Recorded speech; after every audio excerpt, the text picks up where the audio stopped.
रामदूत मैं मातु जानकी, सत्य शपथ करुणा निधान की। हनुमान जी ने सीता माता को श्री राम का संदेश देकर उन्हें धैर्य और सांत्वना दिया। यह कथा न केवल हमें हनुमान जी की असीम भक्ति और वीरता का बखान करती है, बल्कि जीवन में धैर्य और विश्वास रखने का संदेश भी देती है। तो आइए मित्रों, जाने कैसे हनुमान जी ने माता सीता का साहस बढ़ाया और भगवान श्री राम की लंका विजय का मार्ग प्रशस्त किया। तो प्यारे मित्रों, वीडियो को लाइक शेयर करें और हमारे चैनल को सब्सक्राइब करें ताकि आप रामायण की और भी प्रेरणादायक कथाओं से जुड़े रहें। तो जय श्री राम दोस्तों, आज की रामायण कथा में हम एक अत्यंत महत्वपूर्ण और प्रेरणादायक घटना की ओर चर्चा करेंगे। जब माता सीता लंका में अशोक वाटिका में थीं, तो उनका धैर्य और साहस लगभग टूट चुका था। तब हनुमान जी ने अपने साहस और प्रेम से न केवल श्री राम का संदेश पहुंचाया, बल्कि माता सीता का विश्वास भी जगाया। तो आइए मित्रों, जानते हैं कैसे हनुमान जी ने श्री राम की मुद्रिका देकर सीता माता का धैर्य और विश्वास पुनः जागृत किया। तो प्यारे मित्रों, आज की कथा में आप सुन रहे हैं हनुमान जी का सीता को धैर्य बंधाना। पति के हाथों को सुशोभित करने वाली उस मुद्रिका को लेकर सीता जी उसे ध्यान पूर्वक देखने लगीं। उसे देखकर जानकी जी को इतनी प्रसन्नता हुई मानो स्वयं उनके पति देव ही उन्हें मिल गए हों। उनका लाल सफेद और विशाल नेत्रों से युक्त मनोहर मुख हर्ष से खिल उठा, मानो चंद्रमा राहु के ग्रह से मुक्त हो गया हो। पूर्ण रूप से संतुष्ट होकर वे हनुमान के साहसपूर्ण कार्य की सराहना करती हुई बोली, हे बानर श्रेष्ठ, तुम वास्तव में अत्यंत चतुर, साहसी और पराक्रमी हो। जो कार्य सहस्त्रों मेधावी व्यक्ति मिलकर नहीं कर सकते थे, उसे तुमने अकेले कर दिखाया है। तुमने दोनों रघुवंशी भ्राताओं का कुशल समाचार सुनाकर मुझ मृत प्राय को नवजीवन प्रदान किया है। हे पवन सुत, मैं समझती हूँ कि अभी मेरे दुखों का अंत होने में समय लगेगा, अन्यथा ऐसा क्या कारण है कि विश्व विजय का सामर्थ्य रखने वाले वे दोनों भ्राता अभी तक रावण को मारने में सफल नहीं हुए। कहीं ऐसा तो नहीं कि दूर रहने के कारण राघवेंद्र का मेरे प्रति प्रेम कम हो गया हो। अच्छा, यह बताओ, क्या कभी अयोध्या से तीनों माताओं और मेरे दोनों देवरों का कुशल समाचार उन्हें प्राप्त होता है? क्या तेजस्वी भरत रावण का नाश करके मुझे छुड़ाने के लिए अयोध्या से सेना भेजेंगे?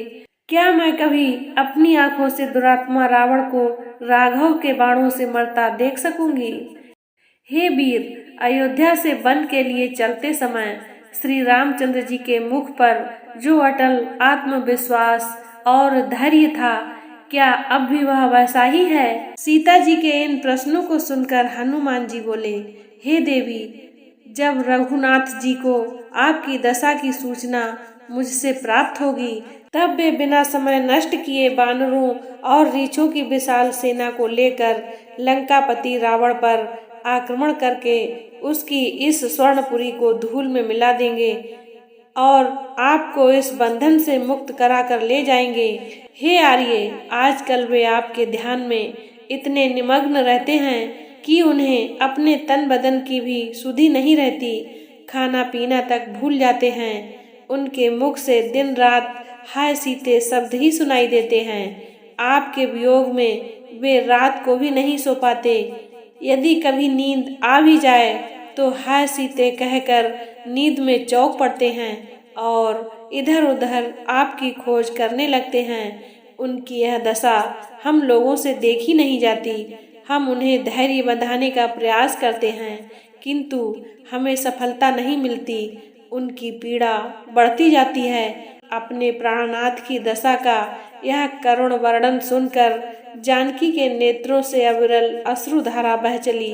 वे बोली, हनुमान, तुमने जो यह कहा कि वे मेरे अतिरिक्त किसी अन्य का ध्यान नहीं करते, इससे तो मेरे स्त्री हृदय को अपार शांति प्राप्त हुई है, किंतु मेरे वियोग में तुमने उनकी जिस करुण दशा का चित्रण किया है, वह मुझे विस्मृत कर अमृत के समान लग रहा है और उससे मेरे हृदय को प्राणांतक पीड़ा पहुंची है। हे वानर शिरोमणि, दैव के विधान को रोकना प्राणियों के बस की बात नहीं है। यह सब विधाता का विधान है, जिसने हम दोनों को एक दूसरे के विरह में तड़पने के लिए छोड़ दिया है। न जाने वह दिन कब आएगा जब वे रावण का वध करके मुझ दुखिया का दर्शन करेंगे। उनके वियोग में तड़पते हुए मुझे 10 मास व्यतीत हो चुके हैं। यदि 2 मास के अंदर उन्होंने मेरा उद्धार नहीं किया तो दुष्ट रावण मुझे मृत्यु के घाट उतार देगा। वह बड़ा कामी और अत्याचारी है। वह वासना में इतना अंधा हो रहा है कि वह किसी की भी अच्छी सलाह मानने को तैयार नहीं होता। उसी के भाई विभीषण की पुत्री कला मुझे बता रही थी कि किस तरह से उसके पिता विभीषण ने रावण से अनेक बार अनुग्रह किया कि वह मुझे वापस मेरे पति के पास पहुंचा दे, परंतु उसने उनकी एक न मानी। मुझे अब केवल राघव के पराक्रम पर ही विश्वास है, जिन्होंने अकेले ही खरदूषण को उनके 14 सहस्त्र युद्ध कुशल सेनानियों के सहित मार डाला था। देखें अब वह घड़ी कब आती है जिसकी मैं व्याकुलता से प्रतीक्षा कर रही हूँ। यह कहते हुए सीता अपने नेत्रों से आंसू बहाने लगी। सीता के विलाप युक्त वचनों को सुनकर हनुमान ने उन्हें धैर्य बंधाते हुए कहा, हे देवी, आप दुखी ना हो। मैं आपको विश्वास दिलाता हूँ कि मेरे पहुँचते ही प्रभु वानर सेना लेकर लंका पर आक्रमण करके दुष्ट रावण का वध कर आपको मुक्त करा देंगे। मुझे तो यह लंकापति कोई असाधारण बलवान दिखाई नहीं देता। यदि आप आज्ञा दें तो मैं अभी इस समय आपको अपनी पीठ पर बिठाकर लंका के परकोटे को फांदकर विशाल सागर को लांघता हुआ श्री रामचंद्र जी के पास पहुंचा दूं। मैं चाहूं तो इस संपूर्ण लंकापुरी को रावण और उसके राक्षसों सहित उठाकर राघव के चरणों में ले जाकर पटक दूं। इनमें से किसी भी राक्षस में इतनी सामर्थ्य नहीं है कि वह मेरे मार्ग में बाधा बनकर खड़ा रह सके।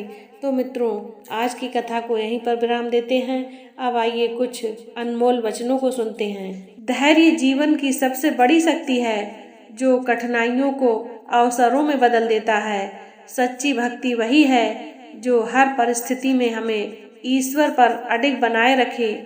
भक्ति का मार्ग कठिन हो सकता है, परंतु धैर्य और विश्वास से ही विजय सुनिश्चित होती है। जब कठिनाइयां बढ़ती हैं तब यह ईश्वर की परीक्षा होती है कि हम उस पर कितना विश्वास रखते हैं। अपने आराध्य पर अटूट विश्वास ही सच्ची विजय का मार्ग है। दीन मुद्रिका धीरज बाढ़ा, राम नाम कहू हृदय प्रसाढ़ा। हनुमान जी ने माता सीता को मुद्रिका दी और उनके धैर्य को बढ़ाया। राम दूत मैं मातु जानकी, सत्य शपथ करुणा निधान की।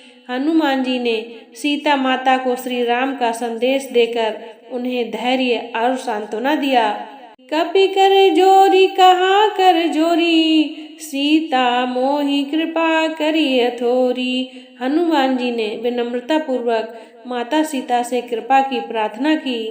सुनहु मात मोहि अतिशय भूख, लागे देखत सुंदर फल रूख। हनुमान जी ने अपने मिशन को गुप्त रखने के लिए माता सीता के समक्ष विनम्रता से कहा। तो प्यारे मित्रों, यह कथा हमें यह सिखाती है कि जीवन के सबसे कठिन समय में भी हमें अपने अंदर ईश्वर और अपने प्रियजनों पर अटूट विश्वास रखना चाहिए। हनुमान जी की भक्ति और माता सीता के धैर्य से हमें यह प्रेरणा मिलती है कि हर अंधकार के बाद प्रकाश अवश्य आता है। तो मित्रों, वीडियो को लाइक करें, शेयर करें और चैनल को सब्सक्राइब करें, ताकि आप श्री राम और हनुमान जी की और भी अद्भुत कथाओं से जुड़े रहें। तो मिलते हैं अगली वीडियो में। तब तक के लिए जय श्री राम, जय हनुमान।